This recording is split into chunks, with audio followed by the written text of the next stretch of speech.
Big hot news, guys. Beta branch 1.4.1 has landed just yesterday, and there are a lot of overhauls in this patch. So we're going to go through all of them, and then I'm going to jump into the game and showcase some of the things that are actually not on the patch notes, but are pretty big, nice quality of life improvements, or some tweaks, or some things that I want to just exemplify from the patch notes. This video might go a little bit longer than we're used to for our patch notes videos, just because it is so dense. So I'm going to try to skim through some of the less important patch notes, at least in my opinion. So jumping down here to the 1.4.1 beta, and remember, if you want to get into the beta, you go to your Steam library, right-click the game, go to Properties, you'll see a tab that says Betas, then you're going to opt into that. At the very bottom is 1.4.1. So there's been a number of crash fixes to the game. Nothing that I saw was a huge standout that happened to a lot of people, but they might be part of your rare crash instances, so please go over those. Bit of a performance increase, and there's more at the end of this that we'll talk about in a sec, so we'll save that for later. Added functionality to update party and map event positions to support save games in cases where the main map has changed. Localization changes as well. But here's some big things here, and this is probably the most important thing of the entire patch notes. They fixed the chairs, guys. No, I'm just screwing around. There's a lot of stuff. They said that they fixed beards. Well, now they're truly fixed. New keep and village banners for factions have been added. Added new dynamic barriers for AI and indestructible Merlins to Empire Castles, Sturgian Town, and Velandia City. Added 2 new Sturgian armors, and I'll showcase those at the very end of this. Updated some Azurai civil clothes textures.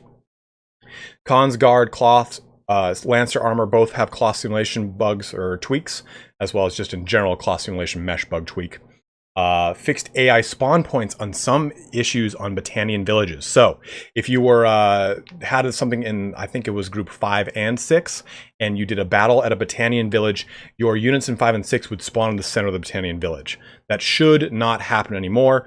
I have personally not experienced it since, but I've only done like one battle and I might have gotten lucky. So big disclaimer there. Fixed holster physics in general. Scabbards have gotten a bit of a change and overhaul, which I don't know if is on here or not, but scabbards look a little bit more ornate and different depending on the tier. Added 5 new Battanian shields, and we'll go through some of those as well when we take a look at the characters.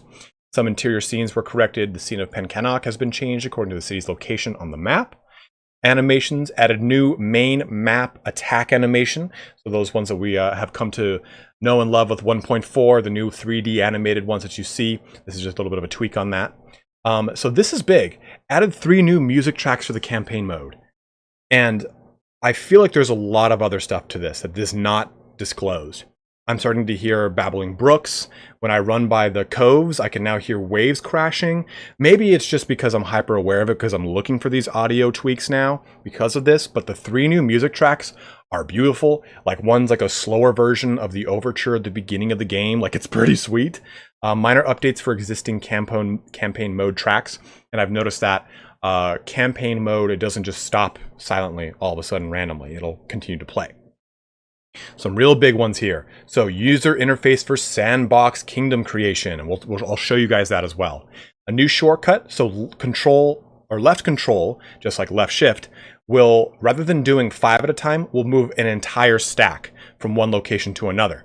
So if you wanted to do left shift, that would move 5, single left click would move 1, left control now moves the entire stack.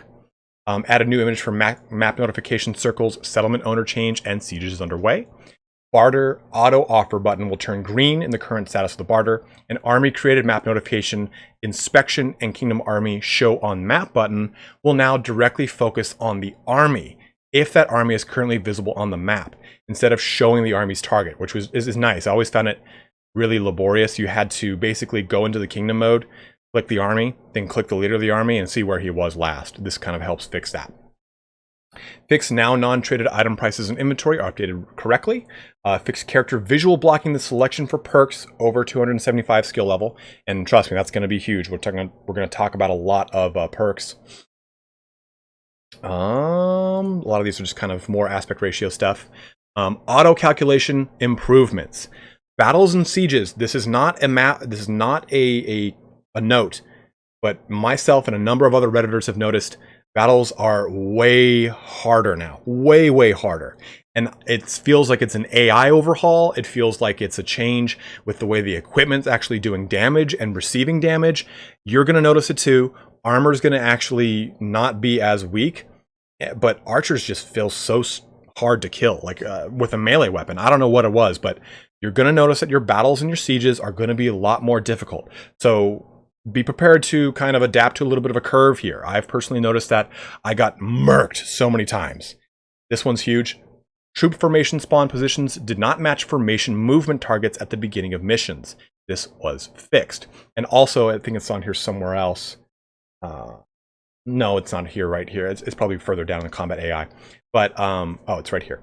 Increased distance between friendly troops. This improves the spacing inside combat and reduces friendly troops hindering themselves. So hopefully you get less of a blocking of agents when they're trying to attack, but it means whenever you load into a camp or into a battle map, things are spread out more. Your 1, 2, 3, and 4 are spread out as they would be as corresponding to what they are. 1 and 2 start very close together. 3 and 4 start on the left and right flanks far out because they're cavalry. Now, troop formation, players can now give formation arrangement orders, shield wall at the beginning of missions. Such orders will now override the default stop order. Due to a bug in hideouts, the empty formations in the player's team were not under the player's control, and therefore, when troops were transferred, they couldn't be controlled anymore. This was fixed. The main agent and other lords now preserve their level of detail when they die in a mission. And in certain siege scenes, troops would start running between 2 siege towers instead of climbing. This issue was resolved, and major improvements were made about the problems in pathfinding over siege towers and climbing ladders, especially ladders of siege towers. I guess there's another one with formations. I guess we'll talk about in a second. But basically, with the combat AI changes, if you go to charge and say a shield wall, the unit will now maintain that shield wall while charging. They won't just run apart and then smash into the enemy all willy-nilly. Same thing with advance. So now they will maintain their formations as they charge. Character development system, major changes and fixes have been made for 2-handed skill perks. This one's going to be really nice. Added secondary effects of one-handed perks. So what that means is you'll get a benefit that is a personal benefit, and then you'll get a benefit that has either an army leader benefit, a captain benefit, a governor benefit, and I'll show you guys those as we jump in. Fixed charm, leadership, trade, and medicine perk bugs. So all the broken charm, leadership, trade, and medicine perks should be working properly, and I'll go over using a really cool website what those are, but I'll go over those after this section. Where it's not possible to select new perk change in old save files, fix perks exploit that caused huge troop experience gain. Would have loved that one. And here it is, guys. Bannerlord is now Dating Lord. Added 160 ladies and a few young male lords to the clans. So you can now definitely increase your chances of choosing a different spouse, but also the other lords will marry more. And the young male lords means that if you go to cut off a lot of heads, you now have the option to have, or those heads that were cut off have teenagers that will then sub into their positions later in life. Fixed a bug where the player's banner was not visible before Clan Tier 2. Didn't ever see that one. Heroes can now marry after age 45, which is really nice. NPC armies now also visit neutral towns and villages to recruit and buy food.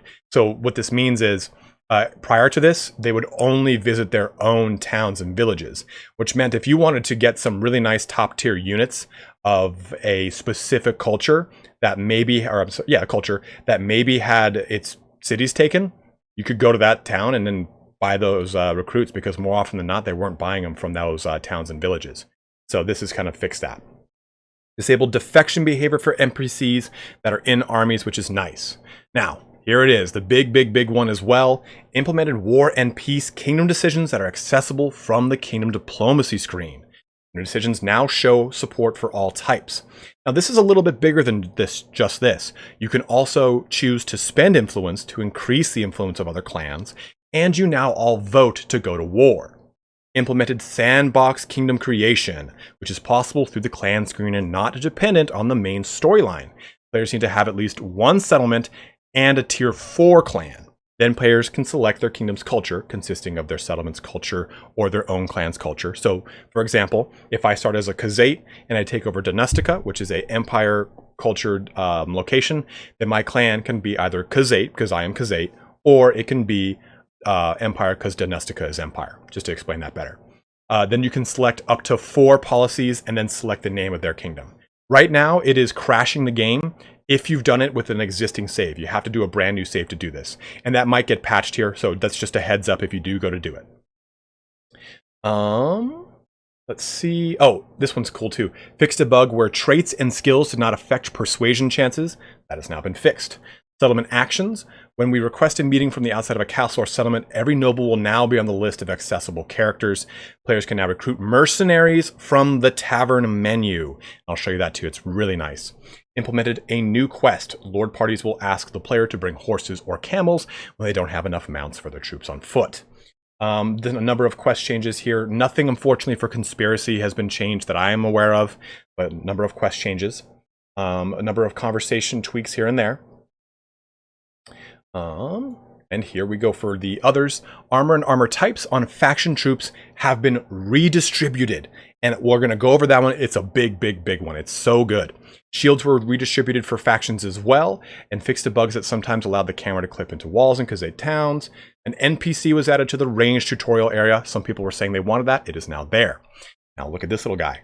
When a hideout is cleared, the surrounding bandit parties get new AI, so the probability of reinfesting the same hideout decreases. So for example, in the northwestern portion of your Velandian playthroughs in Oestrogen, you probably won't be dealing with these mounds of bandits anymore after you clear away some of those hideouts. So jumping through multiplayer, unfortunately, into both. The performance ones are pretty nice. Major CPU performance improvements in the UI system. Fixed a rare file read issue, which would cause the game to try to allocate billions of bytes to memory, and as well as some garbage issues trying to dump some of those bytes, it looks like. Optimized the rendering of corpses, improved the majority of the managed garbage collector spikes during the big battles were eliminated. So what that means is people were noticing that when you load into a battle, it goes and then goes smooth, right? Well, this has fixed that. I have personally not noticed many, if at all, any big, huge performance issues this time around. And again, take that with a grain of salt. I have a very nice computer with a good i9-9900, so it's going to be dependent on every individual. And if you guys do notice any bugs that I didn't cover, please, please, please mention them in the comments. I like to make sure that all those bugs are exposed to the community, because remember, you're not just exposing it to the other players, you're exposing them to the developers. So make sure you're letting me know in the comments below. Due to frame setters, some particles were skewing unrealistically. Dust particles generated by horses. This was fixed. An example of this would be if you're charging through snow or like a dirt patch, the dust that would kick up would just be like very oddly colored. Like if it was like a brown patch, it would be a very like light vomit brown dust that was jarringly different. So this has been changed there. New stand idle added for camel and its rider. Added new rider idle animations and added new damage reaction animations for camels. I've never seen a corpse hanging in the air, but that has now changed. Here it is. Enabled charging agents to move together in formation. Both cavalry and infantry troops in formation now tend to stay in line while charging at the enemy. Cavalry formations will try to regroup before charging back if the formation is intact. So quite nice change, and we'll showcase that as well. And we also get this little guy. The shields no longer appear white, but added spark particles to parry and chamber blocks. So a very, very cool little ditty there. Let's jump back over here. And please, I'll put as always, I will put the full patch notes in the description so you can take a look at those. But where are those perks that we were looking at a second ago? There we go. So charm, leadership, trade, and medicine perks. So here's a really cool website, bannerlordperks.com. And this shows you which perks are inactive. Scouting, tactics, roguery, 100% inactive. It tells you exactly why it's inactive, what the code analysis says. And this is for beta branch 1.3, it looks like. Looks like these are updated to 1.4, so this might have changed a little bit. So with this patch, this is no longer not implemented. It should be implemented. Forgivable grievances, promoter, and then this one. I don't know the name of it, unfortunately. Leadership, the first ones should now be working properly. What was happening was that if you had a stack of just say 5 and it would give a bonus experience, it would only give it to one of those troops versus the entire stack. So this should have been fixed. Same thing here with stiff upper lip, with dispenser of justice, companions, and an ultimate leader. Trade also getting its final ones fixed, as well as rapid development. And I think the other one said medicine, right? Ooh, I got a little ahead of myself. Yeah, medicine is the other one. So this bush doctor and horse healer should have been fixed. So I will put a link to this in the description as well. Bannerlord Perks is an amazing website. Go ahead and check it out. These have all changed. So a lot of these are not going to be pertinent just yet. It looks like it needs to be updated, but I think they just stick to the main branch. So we'll see how this goes in the coming days. Now, here is a gentleman on Reddit who has been updating, basically using JSON to tell us, hey, what is exactly changed in the code. He essentially, it's an XML document that he then uploads. And this is just to give you an example of what's changed between 1.4 and 1.41 when it comes to the individual armor pieces and the weapons. His name is Iaks, I-A-K-S. I will definitely throw a link to this post as well in the description. So just to quickly go over this, I'm not going to go over every single one, but this is the Sturgian soldier. This is what was removed. So if I look at this, their body armor, 12, 12, 10. Now, 24, 22, 24. So this should give you an idea of that this has been overhauled in a lot of ways, especially for Sturgia, but everyone has had a little bit of a balancing. Like for instance, Ulfhednar's removed, okay, body armor 17, 17. Well, now 48 and 48 because they are given a hauberk. They don't have, they actually have chest armor now. Veteran bowmen still also getting an increase in their body armor as well. So everything in Sturgia got a little bit of a bump in its defensive capabilities. Things in the Imperial Army got tweaked a little bit. All of the tier 2 armies now have, tier 2 units now have shields. Let's jump into the game and let me show you some of these things in real time to give you a better idea of what's happened or some stuff that wasn't covered in the patch notes. Okay, so here we are in the game. Let's quickly look through some of these new troops. And like I said, they have just been overhauled. So taking a look at the Sturgian recruit, you can see that's kind of normal. But the warrior got a little bit of an increase in his armor. You can see a shield back there. Well, not the skirmisher style javelin dudes don't have a shield, but everything else that is a warrior type upgrade, Velandian footmen, so on and so forth, they now have shields. Sturgian soldiers now have the leather and plate armor. Oestrogen Spearmen look to be the same with a little bit different of a shield and slight tweaking to all of their skills, which is very nice as well. Sturgian Berserkers pretty much the same, but look at the Ulfhednar. He now gets a nice mail hauberk on top of his normal action. Shock Troop has lost its big shield, which is unfortunate, but you can see that now kind of creates a clear path for you, whether you want to do the Shock Troop or the Veteran Warrior. Veteran Warrior, for the most part, is pretty unchanged, minus some shield things. The Hunter, pretty normal, but the Archer and then the Veteran Bowman have changed as far as their loadouts. The Veteran Bowman now has even heavier armor, and the Archer now has heavy armor. Brigand as well is pretty much the same, but we can see the Hardened Brigand goes a little bit. I think these two actually now have, I think that's actually the same. That's actually the same. So for the most part, you can see how this is greatly going to affect the Sturgians. They're going to have way more durability. And even when we look at the Sturgian militia, this is just the base militia. So you can see that there has been a huge improvement to a lot of the issues with the equipment of the Sturgians, for example. Now, if we go over to Imperial recruits and we take a look at them, they've been tweaked just a little bit more so in the archery section. The Bucellarii have gotten a little bit less armor, less of that plated lamellar. They had like this same armor on there. They don't have that anymore. Imperial crossbowmen and sergeant crossbowmen have had a reduction in their armor as well, and the Palatine Guard has also had a reduction in their armor. So they've come a little bit more in line. They're less of that kind of just ridiculousness that they kind of were before. Now jumping over to Velandia, the footman, like I said, now gets a nice shield on him. The crossbowman, then the hardened crossbowman now has the Western chainmail shirt, and the Velandian sharpshooter has a nice Western hauberk on them. So they've gotten a nice bit of changes. The Velandian Banner Knight has one of the new armors, the Sturgian armors, that was added before, and a huge increase to his leg armor. So he's a little bit less vulnerable in the leg region. The Velandian champion is for the most part the same, but he has a half chain barding on their horse. If I jump over here to the Asurai, or Asurai recruit, Things are pretty much the same, but the tribesmen and the Mameluke soldiers now get shields, which is quite nice. The Astrite infantry, I believe, are the same. Same thing here with the axemen down through the guards, and the same thing with the regulars and the cavalry, as well as the archers down through the master archers, who I think actually have a different helmet now than they did prior to this. Now, lastly, we'll jump right here into the Khazate. Now, the Khazate got a little bit of a tweaking here as well. Footmen, again, now have shields. Everything at that level's got that nice wicker shield. The spearmen and spear infantry seem to be pretty much the same, but the Darkin has had its helmet changed and removed, and as well as the horseman, lancer, and heavy lancer, pretty much untouched. But the Khazate horse archer, I think, had a bit of a tweak in its armor, and this is not the heavy lamellar armor that we've seen in the past. You can actually hear in the background some of the new music that's kicking off. I'm actually going to turn that down. I just realized that should be pretty loud right now.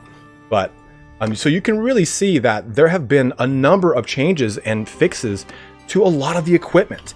And this also spans something that's not in the patch notes. So we did our video on the minor clans. Well, now their skills have been brought in line.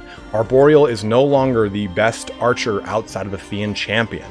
The Triarii are no longer the best infantry outside of the other units. They've been brought in line with a necessary tier 5 type of unit.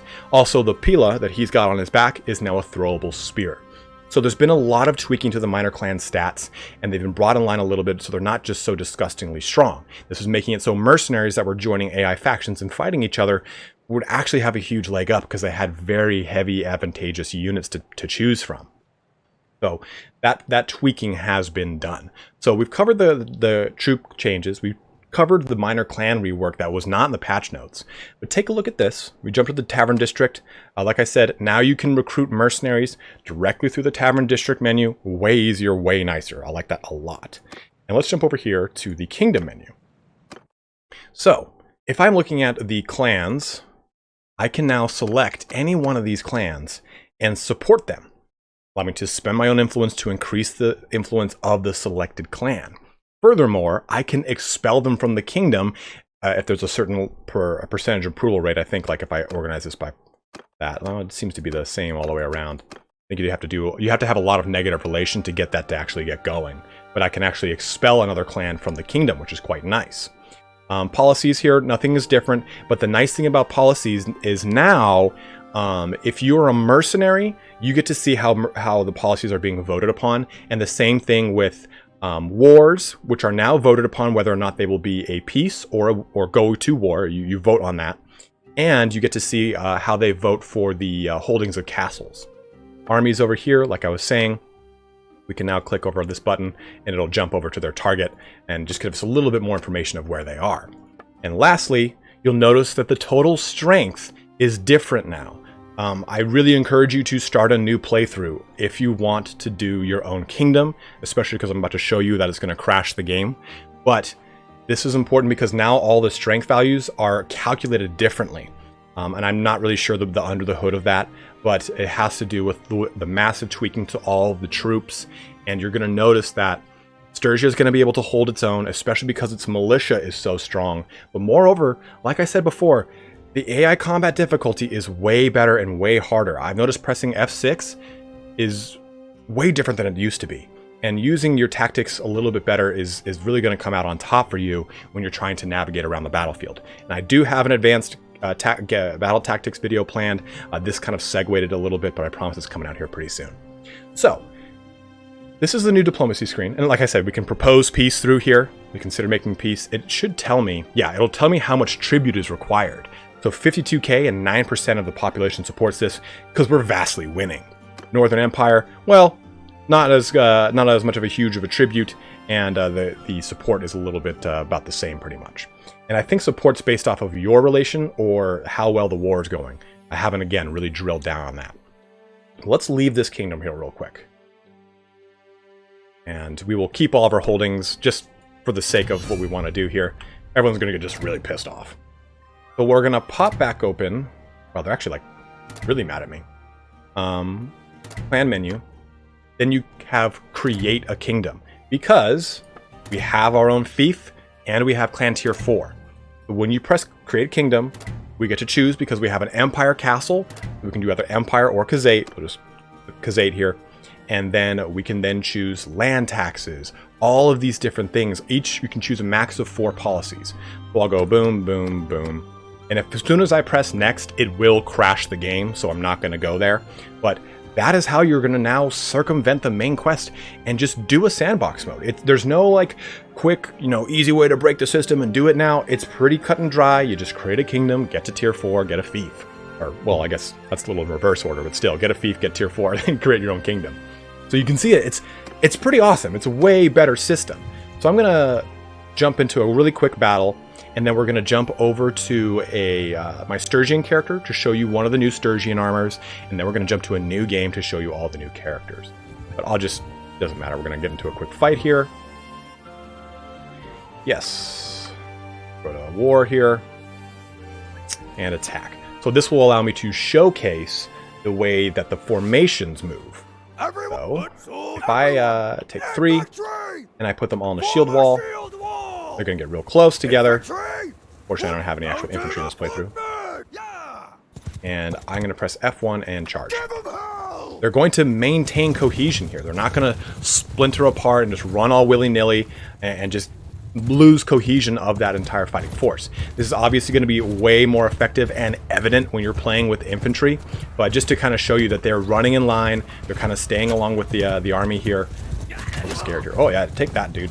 But again, this is just to give you that idea of what's going on. And you can see there's no disgusting like particle emission bumping out from the bottom of the horse's hooves. It's a pretty nice fluid flowing system. I hope it's actually flowing at 100 frames per second on the recording as it is right now, but I've noticed there's been a nice drop in my lost frames. I'm getting a nice smooth playthrough when I do my battle system. It's less of a murky situation, I guess you could say. But again, just take a look at that. I mean, once they make contact with the enemy, they're going to go a little crazy, especially because this is cavalry. But I'll jump over to a custom battle real quick to show you what it's like with infantry. 2 things I forgot to show off before we jump over to Sturgia is all the new characters. So you have to start a new game to get access to these. But here you go. There's plenty to be had. So go ahead and start your new game and you'll get to take access to all of those. And let's take a look at those 1- and 2-handed perks, which I forgot to take a look at. Before those perks, we've jumped back to our Khazate save, and any of these padlocks does not mean that they don't work. It just means that the art is not completed for them yet, which I found out recently. I'm not going to go through each and every one of these. I'll save it for you guys to do on your own, but you can see here, Basher. Shield bashes now deal 50% more damage and stun your enemy for longer. Also, infantry troops take 4% less melee damage when in shield wall formation. Now this says captain. I don't know if that means army leader and captain, because I assume if you are the army leader, you are the captain. Otherwise, this would apply to when you join an army and you lead a specific troop of units. Say, for example, the horse cavalry, the cavalry, so on and so forth. Archer cavalry, sorry, not horse cavalry. Archer cav. So then Deflecto is also troops in the formation you are leading have their one-handed combat effectiveness as if they were 1 tier higher. So we get a lot of really awesome abilities through all of these. They all get these little double mentions now. Same here with 2-handed, which also got a massive overhaul, which we will probably see be added in with those additional secondary perks. But I wanted to showcase these real quick before we jump over to that Sturgian playthrough, because I absolutely forgot to do it. I apologize about that, guys. Let's swing on over to the Frozen North. Here is the Sturgian playthrough that I promised, where you can see the new Northern Decorated Mail, 8.3 armor, armor tier 4, and then body, legs, and arm armor accordingly. This is not to be confused with the Decorated Northern Hauberk. Looks entirely different too. So the other armor is pretty much the same thing without this fancy gold belt. And this armor on the Banner Knight was actually added, I think, the patch prior to this. I've been unable to find it in the game, but Bordukali PT, who's actually provided me with that Khazate save, he was able to find this and he showed it to me. That actually is in the game. It's called like Sturgian Mercenary or Brigandine Armor or something of the sort. It's a bunch of underscores. So you'll be able to find that. And I've noticed that they've actually tweaked a lot of the names on a lot of stuff. So armors are a little bit different with their naming mechanics, especially in the Sturgian area. Let's go ahead and just jump into a quick fight here with these looters so that I can showcase, and I apologize, it is nighttime in the game, but it should be pretty easy to see. Okay. Infantry! We'll go into a real tight shield wall. Footmen, move! You can really see it.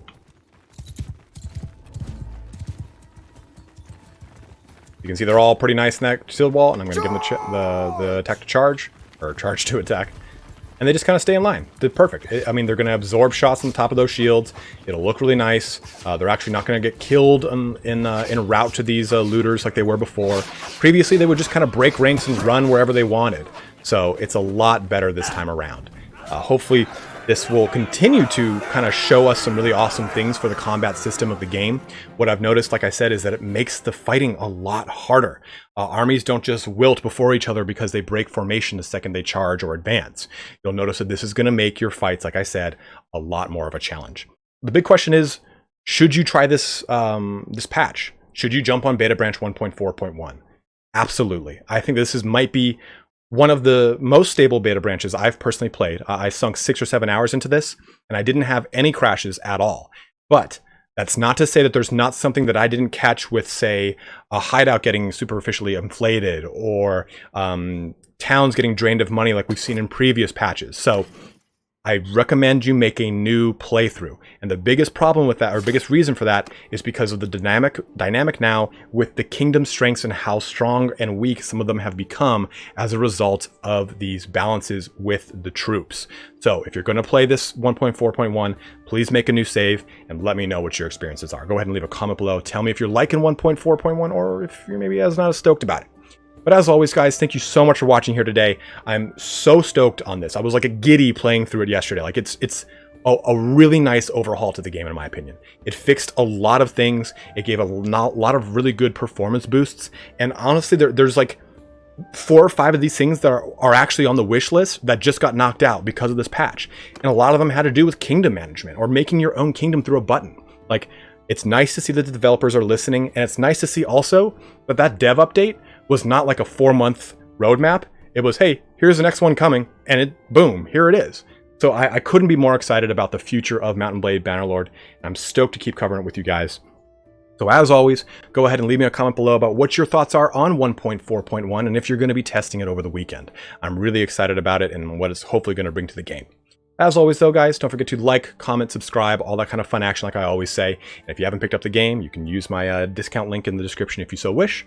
But as always, have a good one and take care.